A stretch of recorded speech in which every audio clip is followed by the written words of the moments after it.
You're taller than I thought you'd be. Ain't gonna make no difference, mate. You know what we say about the bigger they are, didn't you? What's up, it's your boy Reemus. Welcome back to Reemus Boxing News, where we cover the latest topics in the boxing world today. And today we're talking about British rivalry. And we're talking about a rivalry that has continued on for generations, right? I don't know if this has ever been done before in quite this manner before. But the fight is between Conor Benn and Chris Eubank Jr. So it's basically junior against junior. Now, if you don't already know, I believe it was the 90s, Chris Eubank Sr., you know, what a character he is, and Nigel Benn used to get it on, and it was pretty entertaining, right? And it's funny, it's not just the in the ring fighting that was entertaining, but it was also the outside of the ring, you know, disputes between the two. He's the real hype. I come up the hard way. I didn't prove myself, boy. You had your time. Let's have some parliamentary procedure here, all right? Oh, God. And as you can see, those two didn't really like each other. Now that rivalry has spilled over, and for years we've always thought, well, is Conor Benn gonna fight Chris Eubank Jr., which wasn't really expected to happen because of the weight difference. And this fight is going to be contested at 157, you know, catch weight fight. Chris Eubank Jr. is coming down, Conor Benn's coming up, and it's interesting because the personalities of the two also shine through, just like it did with their fathers. I always kind of thought that this fight may happen, but never this soon. You know, I thought maybe, you know, towards the end of my career, he would get it on. He is big enough now, physically and profile-wise. He's undefeated in 21 fights. He has that fight, he has that spirit. So we're here, we've made it.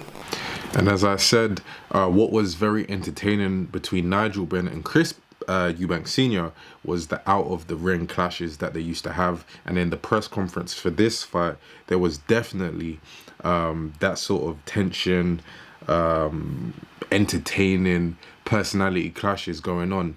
And I really think they both take on their father's personalities, and it was great to watch in the press conference.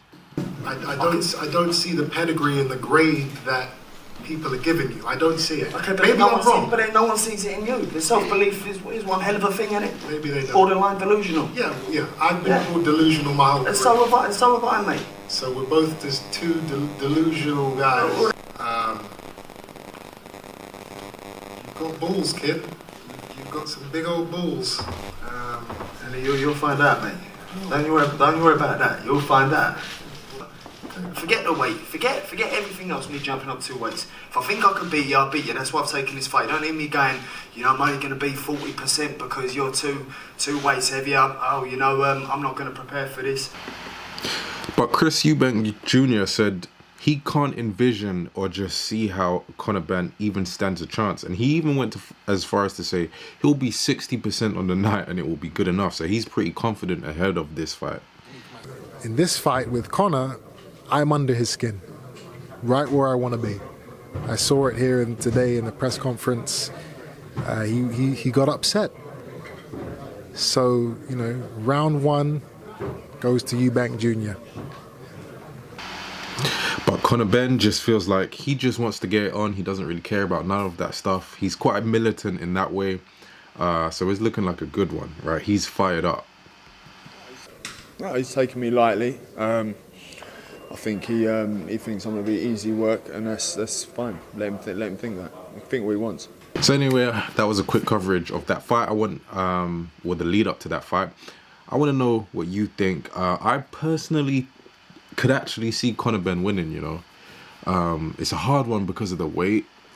That is a big jump for him, especially with Chris Eubank's experience and stuff. So I wouldn't be surprised if Chris Eubank won. But maybe it's the thing in me that wants to kind of see the underdog and the young, hungry lion take it. But I want to know what you think. And who would you put your money on if you actually absolutely had to, right? So I'll see you in the next video. Peace.